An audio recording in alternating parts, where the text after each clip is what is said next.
अनुरोध सराय अपना स्थान ग्रहण करें।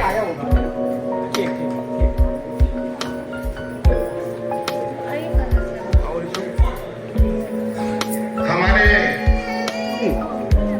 संरक्षक के रूप में माननीय DO sir doctor Manoj Singh ji का बहुत स्वागत और अभिनंदन, और उनसे भी मंच पर उपस्थित होने का आग्रह। जो लोग अभी सभागार के बाहर हैं, कृपया वो लोग अंदर आ जाएं। ये ऑडिटोरियम प्लास्टिक फ्री ऑडिटोरियम है, कुछ इसके दिशा निर्देश हैं, तो कृपया इस बात का विशेष ध्यान दें।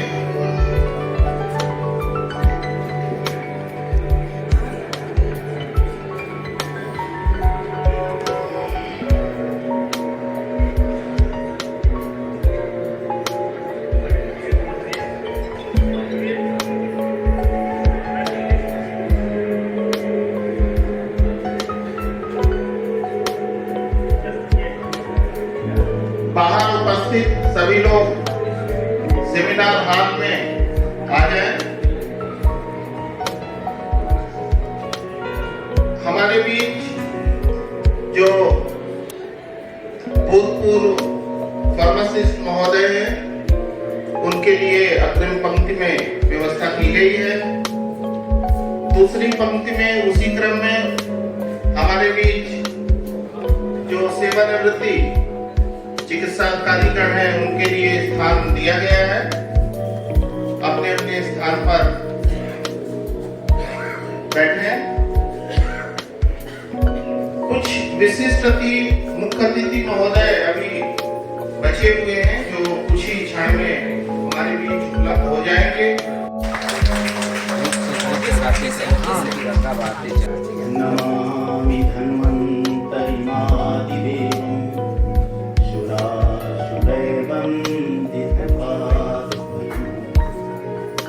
लोके जरालोक है मृत्युनाशं दातारमीशं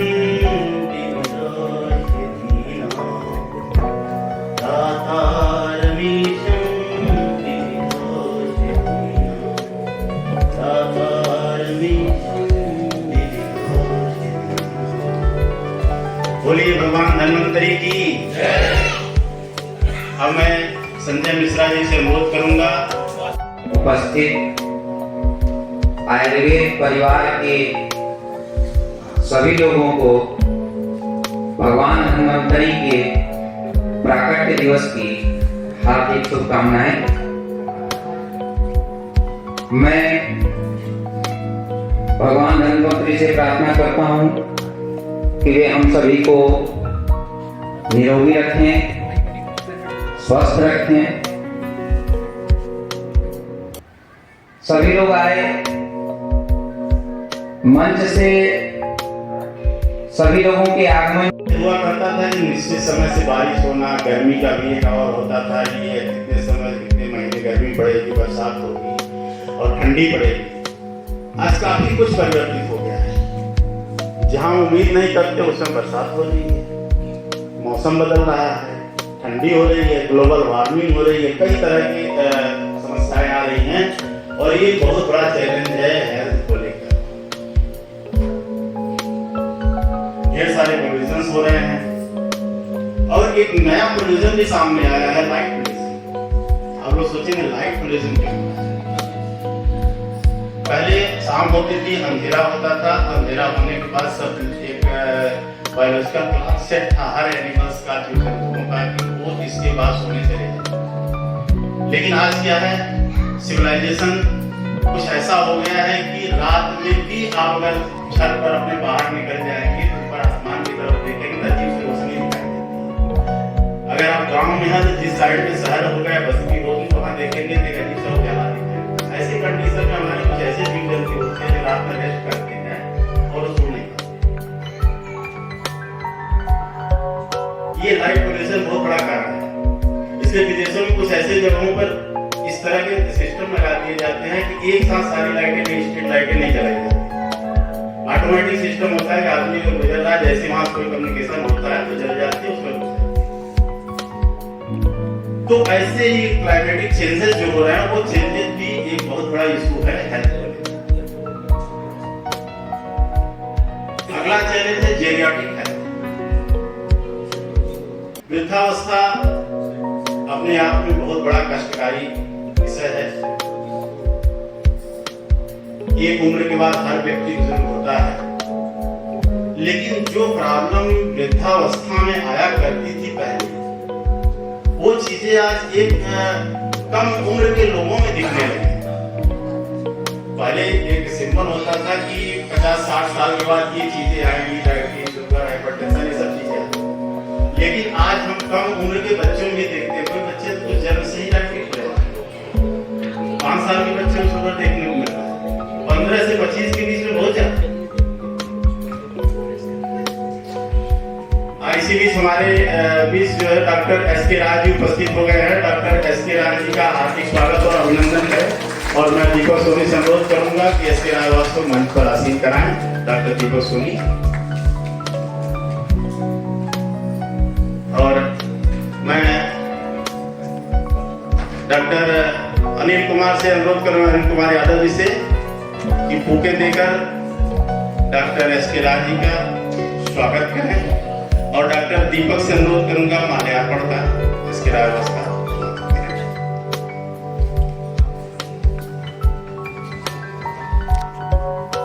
कृपया जोरदार तालियां।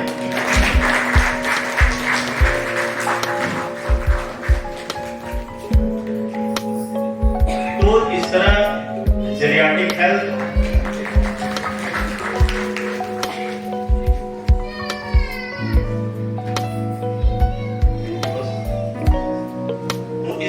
जेरियाट्रिक हेल्थ भी बहुत बड़ा चैलेंज है। अगला चैलेंज है मेंटल हेल्थ, जिसको आयुर्वेद की भाषा में मानस रोग है। मानस रोग या मानसिक विकार से पीड़ित होने वालों की संख्या दिनों दिन बढ़ती जाए। जैसा आप सभी लोग जानते हैं कि स्ट्रेस इसमें सबसे बड़ा कारण है। आयुर्वेद विषय में मानस रोग के लिए कई सारी बातें कही गई हैं। उन विषयों से हटकर हम और तरीके से चिकित्सा करने का प्रयास कर रहे हैं, लेकिन लाभ होता दिखाई नहीं दे रहा। क्योंकि आयुर्वेद में कहा गया कि मनसो ज्ञान विज्ञान धैर्य स्मृति समाधि। ज्ञान विज्ञान धैर्य स्मृति समाधि मेडिटेशन, इन सबसे अगर हम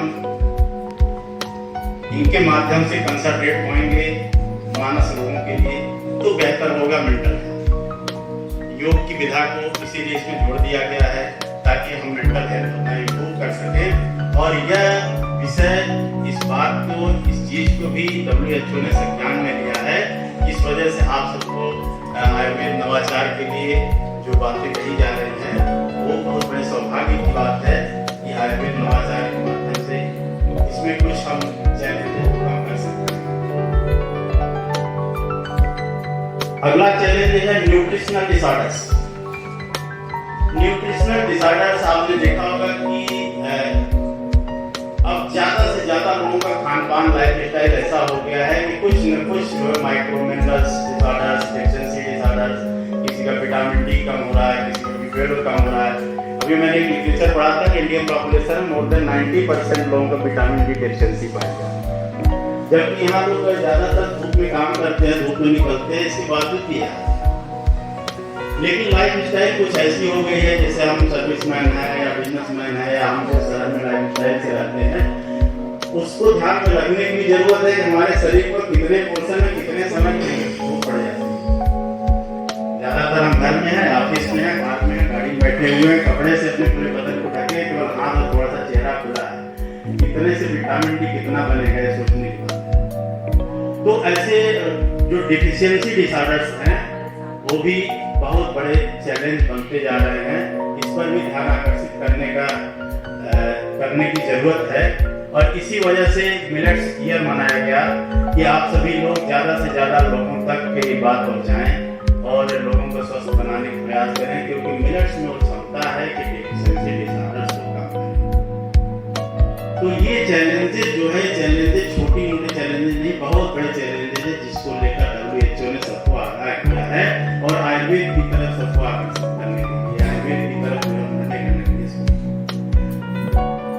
बात होती है to focus on disease prevention and promotion of health. Prevention और प्रमोशन, रोग से बचना है और हेल्थ को प्रमोट भी करना है, जो आयुर्वेद के सिद्धांत में है। आप सभी लोग जानते हैं, और अगली जो बात है to achieve the vision of sustainable development goals and universal health challenges. सार्वभौमिक विकास और सार्वभौमिक स्वास्थ्य, इसको लेकर भी चिंता का विषय है, ग्लोबल हेल्थ को लेकर चिंता का विषय है, जो आयुर्वेद के माध्यम से ठीक हो सकता है। इस विषय पर भी ध्यान आकर्षित हो, इसलिए यह इस बार टॉपिक रखा वैश्विक स्वास्थ्य के लिए आयुर्वेद वंदे श्री गुरु परंपराम। आज स्वास्थ्य के देवता भगवान धन्वंतरि के प्राकट्य दिवस पर इस सभागार में उपस्थित मंच की शोभा बढ़ा रहे यूनानी विधा के अद्भुत विद्वान, जिनको आयुष मंत्रालय विभिन्न महत्वपूर्ण जिम्मेवारियों से नवाज रहा है, ऐसे प्रोफेसर वसीम अहमद जी, शारदा प्रसाद सोनाम, धन्य शारदा प्रसाद जी। हेमंत ने बहुत अच्छी बात कही कि शारदा प्रसाद जी को ये सब चीजें आती हैं। किसी भी अधिकारी के अंदर सबसे बड़ा गुण होना चाहिए सहन शक्ति। प्रोफेसर कैलाशपति पांडे जी हमारे प्राचार्य हुआ करते थे। डॉक्टर अनिल लाल हंस रहे हैं सुन करके। कैलाशपति पांडे जी प्रिंसिपल थे। एक विद्यार्थी था हमारा नरेंद्र जैन, शायद आप लोगों में किसी को याद होगा। तो नरेंद्र जैन बाहर से आकर के तमाम गालियां उल्टी सीधी दे रहा था और प्रिंसिपल साहब जो है ऐसे बैठे हुए थे और उनके चेहरे पे बिल्कुल शिकन नहीं थी और हम लोग उल्टे से सो रहे थे। बार बार हमको हाथ पकड़ के बैठा देते थे। थोड़ी देर बाद उसको लगा जैसे वो कपड़े फाड़ देगा अपने। बोले तुम्हारे साहब 5 मिनट और रुक जाएंगे जो अपने साथ फाड़ देगा। तो ये सहन शक्ति जो है अनुशासन का एक बहुत बड़ा अंग है, क्योंकि जब प्रशासनिक पद में आप बैठते हैं, मनोज जी को विशेष रूप से कह रहा हूँ, आपको बहुत बड़ा दायित्व मिला है। ये दायित्व मिला है जो कवच है, इनका कवच इनसे ले लीजिए, रखे हुए हैं और कवच में बैठिए, क्योंकि यहाँ पर अच्छाई का काम आपको झेलना बहुत पड़ेगा, क्योंकि यहाँ पर लोग आपकी प्रशंसा करने वाले कम होंगे और आपकी टांग खींचने वाले बहुत मिलेंगे। साथियों, बहुत सौभाग्य की बात है कि आज इस परंपरा को जीवित रखते हुए आपने धन्वंतरि त्रयोदशी का पूर्ण उल्लास के साथ में पूजन के साथ आपने कार्यक्रम किया। इसके लिए मैं चिकित्सा अधिकारी संघ का, क्षेत्रीय आयुर्वेदिक अधिकारी कार्यालय के सभी व्यक्तियों का बहुत बहुत अभिनंदन करता हूँ, स्वागत करता हूँ कि आपने स्वच्छ परंपरा को जीवित रखा हुआ है। आज मंच पर बैठे हुए मनोज कुमार सिंह एक युवा व्यक्ति, इनको हतोत्साहित नहीं कर रहा, उनको मैं ऊर्जावान बनाना चाहता हूँ कि आप बहुत सौभाग्यशाली हैं कि 2025 का कुंभ, जो कि ऐतिहासिक कुंभ होने जा रहा है, वैश्विक क्षितिज पर अपनी पहचान बनाने जा रहा है, आपको एक अवसर मिला है अपने सभी चिकित्सा अधिकारियों के, फार्मासिस्ट के और सभी लोगों के सहयोग के साथ आप आगे बढ़े। हर कदम पर हम सब लोग आपके साथ हैं। वो एक ऐतिहासिक संरचना बनाके रखें जो युवा लोगों तक याद करते रहे। एक कुंभ हुआ था, अभी तो हम लोग जीवित रहेंगे, एक कुंभ और देखेंगे, आप चिंता नहीं करिए। अभी हमारे शारदा प्रसाद जी कह रहे थे कि आप पूरे इसलिए नहीं हो रहे, पेंशन खा के जो पड़े रहते हैं वो पूरे हो जाते हैं। वो आप पेंशन को पता ही नहीं चलने देते कि आप कहाँ हैं, पेंशन आई कि नहीं आई। तो साथियों याद रखिए, बुढ़ापा का सबसे बड़ा कारण होता है एमलेसनेस। अमीर जी बैठे हुए, हमारे एसपी शुक्ला जी बैठे हुए हैं, एमलेसनेस, कर्तव्यहीनता। मैं जब सेवा में था, मैं 11 घंटे काम करता था, 8 में 14 घंटे काम करता। बुढ़ापा आता है, घंटी बजाता है, दरवाजे नहीं खोलता और बहुत परेशान करता है, तो कहता हूँ थोड़ी देर बाद आइए, मेरे पास बहुत समय नहीं। तो साथियों, अपने आप को एंगेज रखिए और भगवान ने आपको चिकित्सा पुण्य जमा रखिए। चिकित्सा से बढ़ते हुए कोई पुण्य कार्य नहीं होता, आपको सौभाग्य से नवाजा है, आप काम करिए। अभी हमारे सहयोगी डॉक्टर मौर्य राजेश, मुझे बड़ा अच्छा प्रतीत होता है, प्रसन्नता होती है कि आयुर्वेद की मसाल आज उन सशक्त हाथों में है। बिल्कुल चिंता की जरूरत नहीं है। प्रयाग की धरा आयुर्वेद के मनीषा से भरी पड़ी है। मैं दीपक सोनी, राजेश मौर्य, स्वाति, श्वेता, स्वाति इसलिए कह जाता हूँ मेरी बेटी का नाम स्वाति है तो इसको मैं स्वाति कह देता हूँ कभी कभी। श्वेता, कुसुमा, परवीन, बड़े बड़े ओजस्वी अच्छे विद्वान यहाँ लोग बैठे हुए हैं। मनोज जी से कहूंगा कि इनकी प्रतिभा का प्रयोग करके कुंभ में आकर के ऐसा कार्य करें जिससे लोग इसको याद करें। हमारे मंच पर बैठे हुए हैं हमारे आरोग्य भारती के एक बड़े सक्रिय कार्यकर्ता डॉक्टर शशिकांत राय।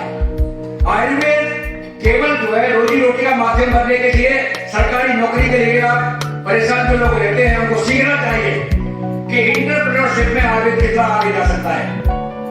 ये भी एक नवाचार की देन है कि आप अपनी विधा के माध्यम से किस प्रकार से प्रतिष्ठा को प्राप्त कर सकते हैं। मैं बधाई देता हूँ इस मंच के माध्यम से भगवान धन्वंतरी इनको स्वस्थ रखे, समुन्नत रखे और इसी प्रकार से ऊर्जा के साथ आप पीड़ित मानवता की सेवा में लगातार लगे रहें, मेरा पूरा आशीर्वाद है। मंच के साथ अलावा हमारे सभागार में बैठे हुए तमाम साथी, संजय मिश्रा जी बहुत अच्छा हमने कामता प्रसाद जी ने कि जो है वो चिल्ला रही है, गाड़ी बुला रही है, वैसे हमारी जो है सैलरी खाते में पहले आ गई तो बहुत अच्छी बात है। संजय को मैं जानता हूँ बनारस से, एक ऐसा व्यक्ति जो बड़े तरीके से हमेशा प्रसन्नचित्त होकर के कार्यालय का निसन्नत होकर काम करता है। मैं आपको बधाई देता हूँ और आशा करता हूँ भगवान धन्वंतरी आपको चिरायु बने। साथियों, हमारे प्रदेश के यशस्वी मुख्यमंत्री महोदय के आदेश से कल मुझे गोरखपुर जाना पड़ा। वहाँ एक आयुर्वेद दिवस के साथ साथ एक सेमिनार का आयोजन था तो इसी के बारे में व्याख्यान था। अभी चर्चा में उन्होंने कहा मेटाबॉलिक सिंड्रोम। आपने 5 चीजों को रेखांकित किया, उन 5 चीजों में 2-3 चीजों के बारे में समझ लूंगा क्योंकि हमारे कुछ अतिथि बाहर से आके बैठे हुए हैं। तो मैं बताना from the contagious diseases to the non communicable diseases, they are supposed to be lifestyle related diseases, right from the hypertension, diabetes, bronchial asthma, rheumatoid arthritis, cancer, so many diseases are there, they are supposed to be lifestyle related. मित्रों, what we can contribute, it is not my own person. WHO ने स्पष्ट रूप से कहा है कि more than 75% lifestyle related diseases can be prevented. How they can be prevented? They can be prevented after following the ideal lifestyle. और what is ideal lifestyle? Ayurvedic lifestyle is ideal lifestyle. इसको corona कालखंड में संपूर्ण विश्व ने स्वीकार किया। भारतवर्ष की 4 दीवारी से निकल करके आयुर्वेद वैश्विक स्थिति में स्थापित हो रहा है और लोग जानना शुरू कर गए कि हैंडशेक क्या होता है और नमस्कार क्या होता है। सारे विश्व ने नमस्कार को स्वीकार किया। ब्राह्म मुहूर्त में उठने का क्या लाभ होता है, सबने स्वीकार किया। प्रातःकाल उठ करके चक्रमण करने का लाभ क्या होता है, अनुलोम विलोम क्या है, नाड़ी शोधन प्राणायाम क्या है, और संपूर्ण विश्व इसका अनुसरण कर रहा है।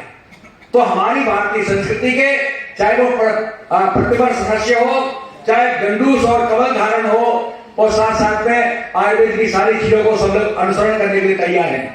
आज भी मैं कम से कम 10 या 15 ईमेल का जवाब देता हूँ रात को 11 से 12 बजे के बीच में, जो कि फॉरेन कंट्री से है, यूके से, यूएस से। वो पूछते हैं हल्दी की कितनी मात्रा दी जा सकती है, कितने समय तक हल्दी का हम लगातार प्रयोग कर सकते हैं, नीम की दगोन अगर हम प्रयोग करते हैं तो उसको कितनी मात्रा होना चाहिए, उसका कंट्रोल कैसा होना चाहिए।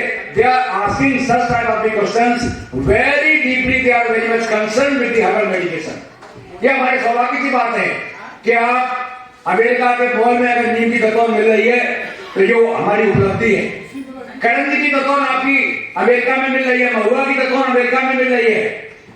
यूके की ईस्टर्न फार्मास्यूटिकल ने हमसे रिक्वेस्ट किया कि हमको बाटा की, पित्ता की, कफाटी, Hemant is very much aware regarding this problem. उन्होंने कहा कि हमको प्रकृति परीक्षा के अनुकूल 3 तरह की चाय बना के दीजिए। पर्सन्स हु आर हैविंग बातिक कॉन्स्टिट्यूशन उनको हम बातिक चाय रिकमेंड करेंगे, पैथिक कॉन्स्टिट्यूशन पैथिक चाय रिकमेंड करेंगे, कफर कॉन्स्टिट्यूशन को कफर चाय रिकमेंड करेंगे।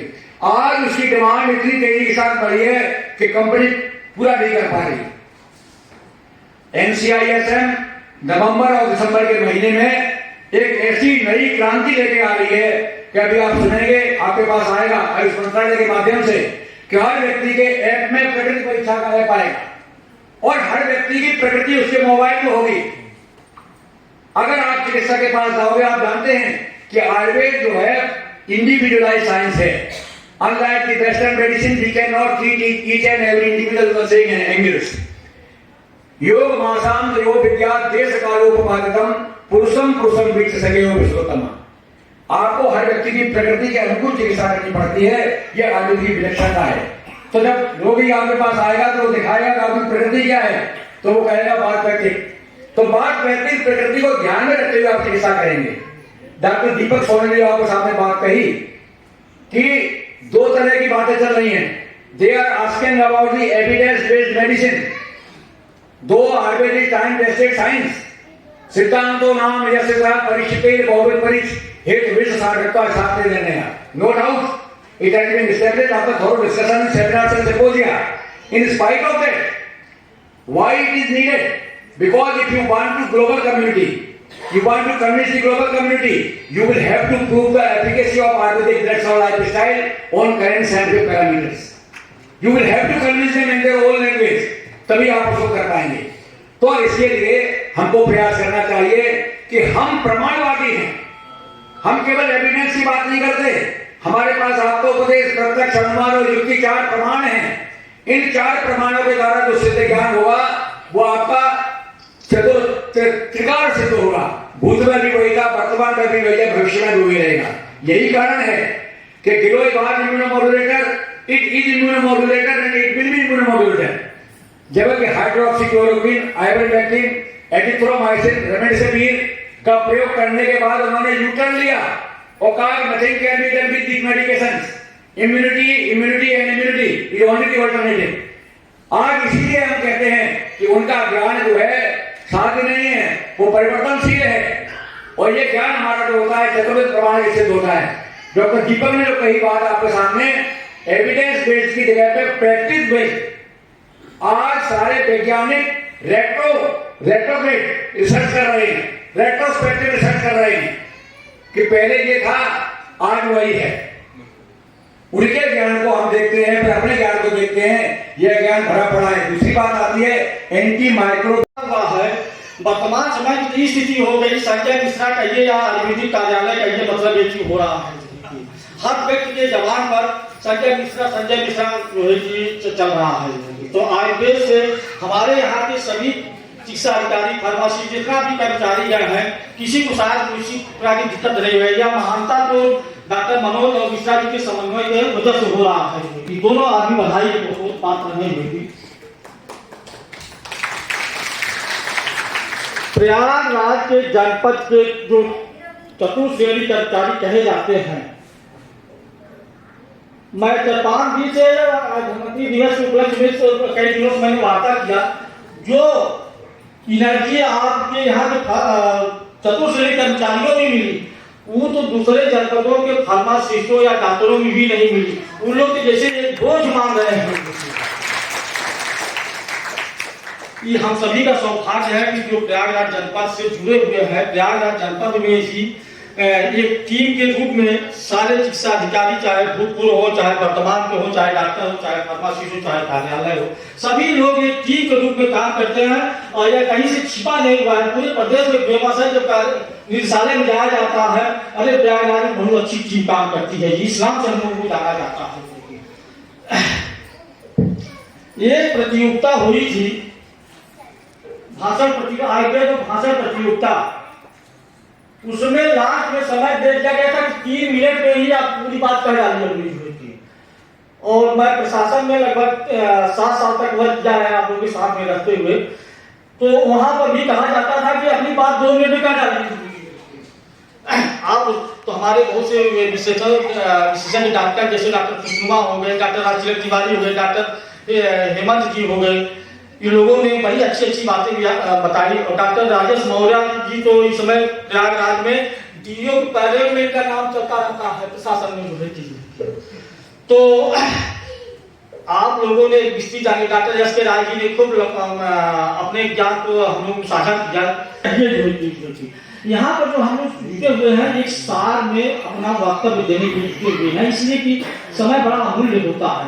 हम लोग जब फील्ड में जाएंगे तो कौन सी मेडिसिन कहाँ प्रयोग करेंगे। यहाँ पर एक मेडिसिन अगर गिराया जाएगा, कोई भी डॉक्टर सब विशेषज्ञ बैठे हुए हैं, गिराने लगेंगे तो 24 घंटा बीत जाएगा, लेकिन किसी डॉक्टर का वक्त पे खत्म नहीं हो पाएगा। तो हम लोगों को अपनी बातों को सार में करना चाहिए।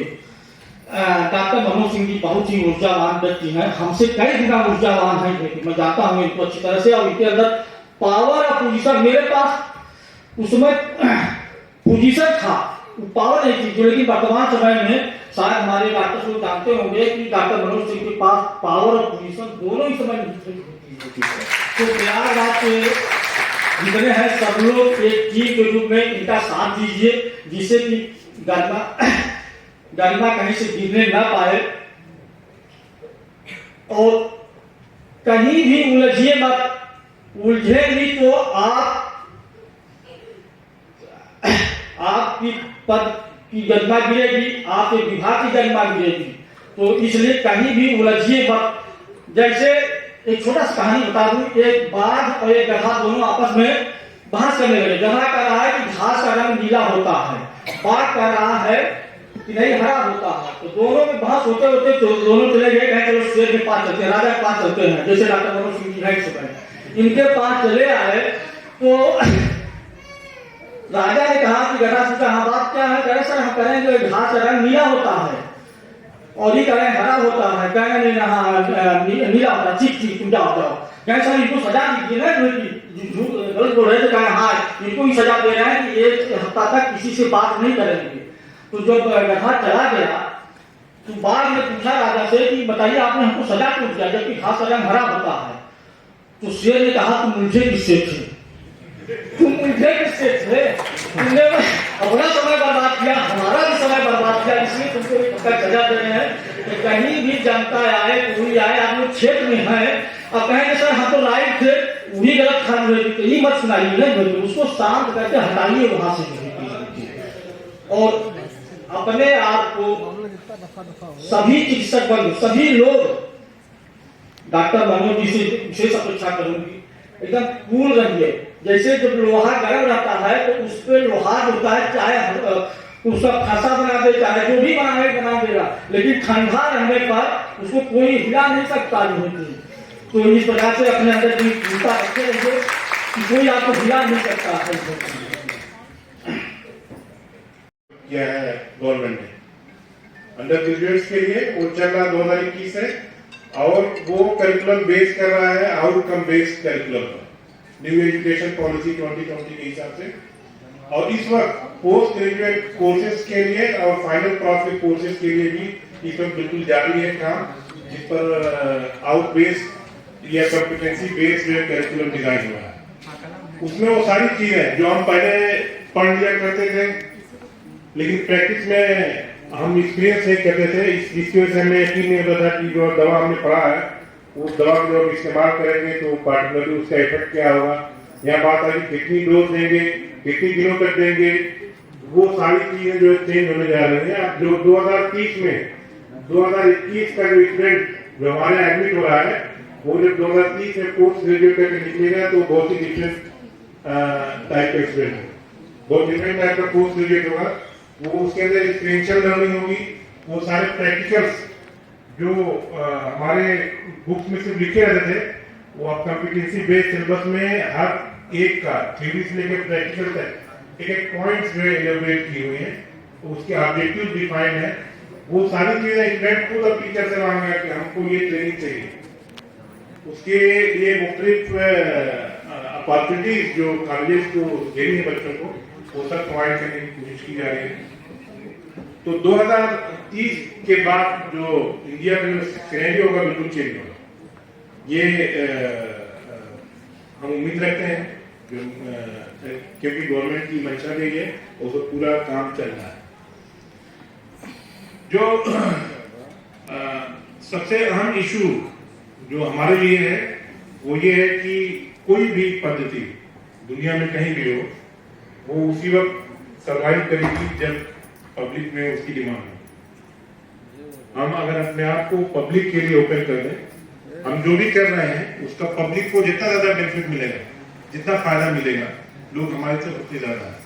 यहाँ पर अभी एक सर ने कहा कि हमारे पास रोज 35 मरीज आते हैं, कैंसर के मरीज आते हैं, वो इसलिए आते हैं, या राज साहब ने बताया भी कि पंचकर्म से रिलेटेड उनके पास जो केसेस आते हैं वो इसलिए आते हैं कि उनको पब्लिक को बेनिफिट मिल रहा है।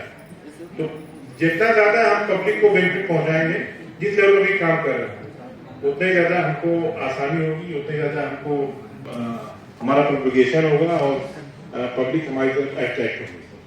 और ये जो सिलसिला हमने शुरू किया है मुख्तलिफ डेज मनाने का, आयुर्वेदा डे मनाने का, नानी डे मनाने का, सिद्धा डे मनाने का, ये चाहे मेला में रहे हों, चाहे हाई कोर्ट में रहे हों, चाहे चिकित्सालयों में रहे हों, क्योंकि मैं भी डॉक्टर अनिल राय की तरह लगभग प्रयागराज के सारे चिकित्सालयों में मैंने सेवा की है।